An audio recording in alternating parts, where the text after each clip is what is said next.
Good afternoon. I'm Spot On Weather Meteorologist Matthew Euler, and today we're going to talk about major winter seasonal forecast considerations. And there's a lot to talk about on today's presentation, so if I don't finish within the allotted time, this may become a two-part video. But all these considerations are very important, and it shows you the complexity of coming up with an actual seasonal forecast for wintertime. All right, so the first thing we're going to talk about are sea surface temperature anomalies. This is the current analysis of sea surface temperature anomalies for the week ending 25 November 2016. As you can see, and this is courtesy, by the way, the graphic courtesy of AER. As you can see, the bluer colors generally indicate colder than normal conditions on the scale. The oranges and the yellows indicate warmer than normal conditions on the scale here to the right. So right now in the Northern Hemisphere, and that's our primary focus, we're looking at cooler than normal water temperatures over the North Pacific Ocean. We also have some cooler areas just south of Iceland on the Atlantic side.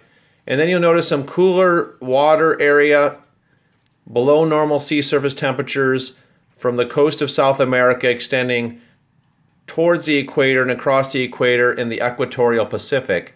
This is associated with the current La Nina condition. This area of cooler water happened to form as a result of colder air over Siberia.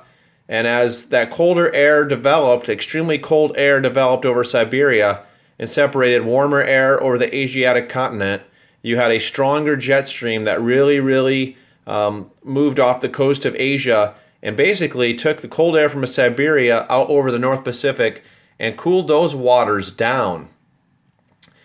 All right, now that's an example of colder water of the Northeast Pacific. Okay, there's also cases in the past few winters where we've actually seen warmer than normal, indicated by the red and oranges, warmer than normal conditions, water temperatures, over the North Pacific and the Gulf of Alaska, the Bering Sea areas, into the Western Pacific. So the main thing I want to point out about sea surface temperature anomalies, over the Pacific Ocean especially, is they play a key role in what happens with the overall pattern of the jet stream. Above normal sea surface temperatures tend to promote the development of ridges. So where you see, for example, in this diagram, warmer than normal conditions, sometimes you'll see news outlets refer to it as the warm blob. But whenever we have warmer than normal conditions, that usually results in a ridge of high pressure. Think about a ridge of high pressure of higher heights, tends to like warmer surface areas to form. So when you have a above normal sea surface temperature, that generally is a location where you get the development of upper level ridges, while below normal temperature areas promote the development of troughs. So anywhere in the blue areas here, we've had a very active storm track going into the Pacific Northwest so far this fall, and we'll have to take a look to see how that continues to develop over the course of the winter.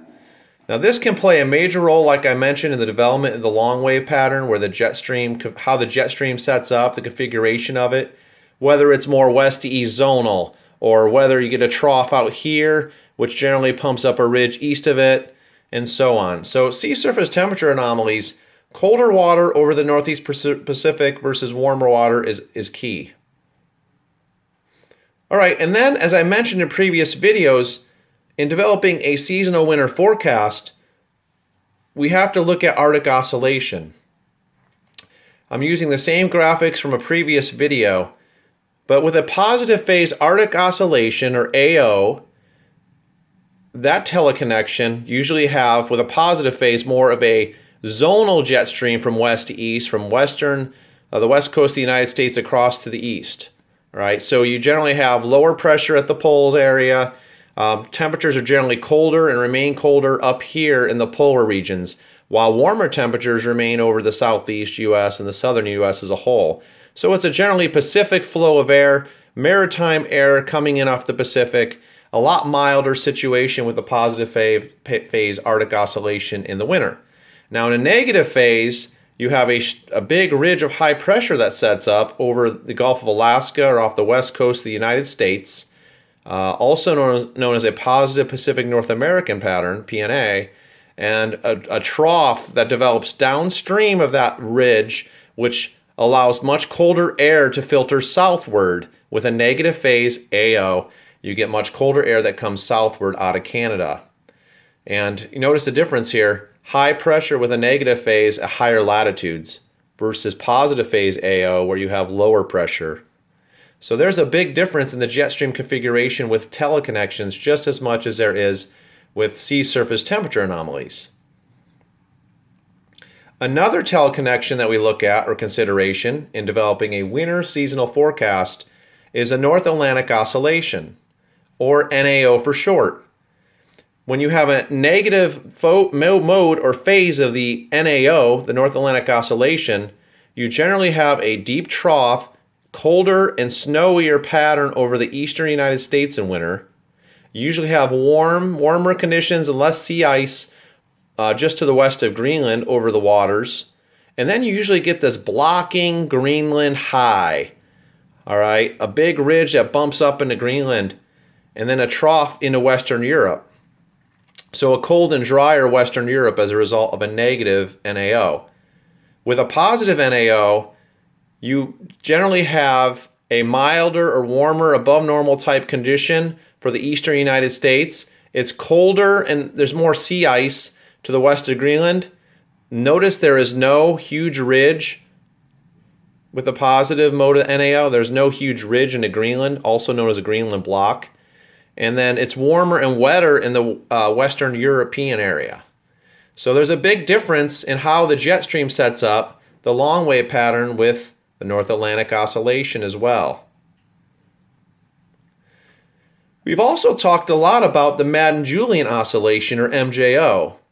And we have temperature composites, a panel of 8 temperature composites on the left of this chart. And then we have precipitation composites. And I put it for December, January, and February just to kind of get a look at the heart of winter time, typically what we see. As I had mentioned in a previous video, if we are in phase 8, phase 1, and phase 2 of the Madden-Julian Oscillation, that generally favors troughing and much colder than normal temperatures across the eastern United States. While phases 3, 4, and 5, and 6, as well as 7, that favors above normal temperatures, milder conditions in the wintertime across the eastern United States. As far as precipitation goes, when we have different phases of the Madden-Julian Oscillation, they usually relate to wetter or drier conditions as well. Usually the colder phases are drier for the eastern United States, and then phase 3, 4, 5, 6, and even 7 is generally drier than they're actually a little bit more moister phases for those phases. So Madden-Julian Oscillation also plays a big role. All right, we're going to wrap up and call this part 1, and I will continue this discussion and make a part 2 in one moment.